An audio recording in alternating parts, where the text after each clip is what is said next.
ধরনের দুশ্চরিত্র এবং মাদকাসক্ত কেউ যেন এ ধরনের কাজ করতে আর কোনো সাহস না পায়, এরকম এ ধরনের একটা শাস্তি চাই। আমরা এই মুহূর্তে আছি ফাহিমার বাড়ির ঠিক পাশেই আমরা আছি। এখানে গণমাধ্যম কর্মী সহ স্থানীয় যারা আছেন তারা এখানে অবস্থান করছেন। তো আসলে আপনারা জানেন বিগত মাস 3 আগে এখানে 4 বছরের শিশু ফাহিমাকে করা হয়।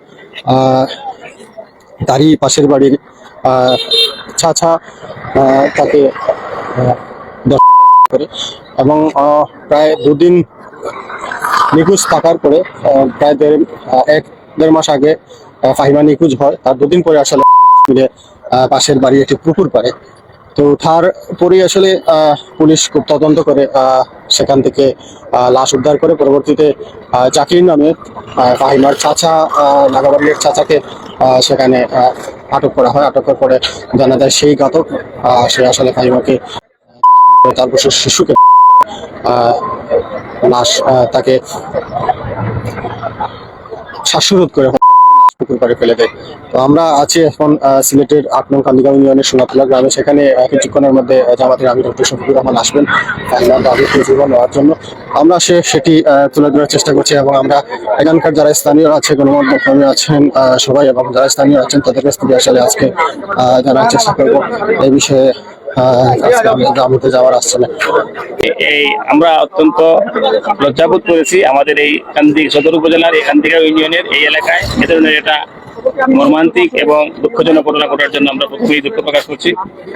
এই বিষয়টি আসলে সারা বাংলাদেশে এই বিষয়টা ভাইরাল হয়েছে এবং প্রত্যেকটি মানুষের বিবেকে সাড়া জাগিয়েছে এই বিষয়টি। আপনারা জানেন আমাদের আমিরে জামাত এই পবিত্র হজ পালনে ছিলেন। হজ পালন শেষে উনি দেশে আসেই এই ধরনের চাঞ্চল্যকর ঘটনা, রামিসা হত্যার এখানে গেছেন, আজকে এখানে আসতেছেন সামাজিক এবং এইসব কাজের মধ্যে উনি এই সময়ের কাজ পার করতেছেন। এর অংশ হিসাবে আজকে এখানে আসছেন। আমরা চাই এই জাকিরের একটা দৃষ্টান্তমূলক শাস্তির মাধ্যমে ওই এলাকা সহ সারা বাংলাদেশের মানুষ যাতে এখান থেকে শিক্ষা নেয়, আর কোনো দুষ্কৃতিকারী এবং এ ধরনের দুশ্চরিত্র এবং মাদকাসক্ত কেউ যেন এ ধরনের কাজ করতে আর কোনো সাহস না পায়, এরকম এ ধরনের একটা শাস্তি চাই। এই শাস্তি নিশ্চিত করার জন্য সরকারের প্রতি জোর দাবি জানাচ্ছি। পাশাপাশি আজকে বিরোধী দলীয় নেতা আসছেন, তিনি ওনার পক্ষ থেকে বক্তব্য রাখবেন। আমরা আশা করব সরকার এবং বিরোধী দলের সমন্বয়ে একটি জোরালো বিচার ব্যবস্থা গড়ে উঠবে এবং এ ধরনের চাঞ্চল্যকর হত্যাকাণ্ড এবং ধর্ষণের উপযুক্ত বিচারের মাধ্যমে এদেশে একটি স্থিতিশীলতা ফিরে আসবে ইনশাআল্লাহ। ধন্যবাদ সবাইকে।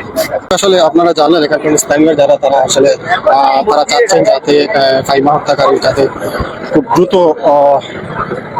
শাস্তি হয় এবং আপনারা জানেন যে ঢাকায় আরেকটি মেয়র রামিসা হত্যাকাণ্ডের যে মাননীয় প্রধানমন্ত্রী যিনি বলেছেন 1 মাসের ভিতরে সেটি সেই রামিসা হত্যাকাণ্ডের বিচার যাতে 1 মাসের ভিতরে কার্যকর হয়, সেরকম এখানে স্থানীয় আছেন। আমি ফাহিমা হত্যাকারী যারা আছেন যে আছে তারও এরকম হত্যাকারী যাতে দ্রুত শাস্তি হয় সেই আশা এখানকার স্থানীয় বা যেখানকে আছেন তারা। আমরা আসলে এই মুহূর্তে ফাহিমার যে বাড়ির রাস্তা আছে সেখানে ঢোকার চেষ্টা করি। এখানে অসংখ্য স্থানীয়রা আছেন এবং যে যার আমিরে জামাত আসার জন্য তারা অপেক্ষা করছেন আমরা দেখতে পাচ্ছি। এবং আপনারা জানেন আমিরে জামাত হজ পালনের উদ্দেশ্যে সৌদি আরব ছিলেন এবং সৌদি আরব থেকে দেশে এসেই আসলে সিলেটে চলে এসেছে এবং সিলেটে এসেই আসলে উনি ফাহিমার বাসায় আসছেন এই মুহূর্তে এবং ফাহিমার বাবা মা বাবা খোঁজ নেবেন আমরা দেখতে পাচ্ছি। সিলেটের আপনার কান্দিগাঁও ইউনিয়নের সোনাতলা গ্রামে কিছুক্ষণের মধ্যে আসলে ফাহিমার বাড়িটা আসছেন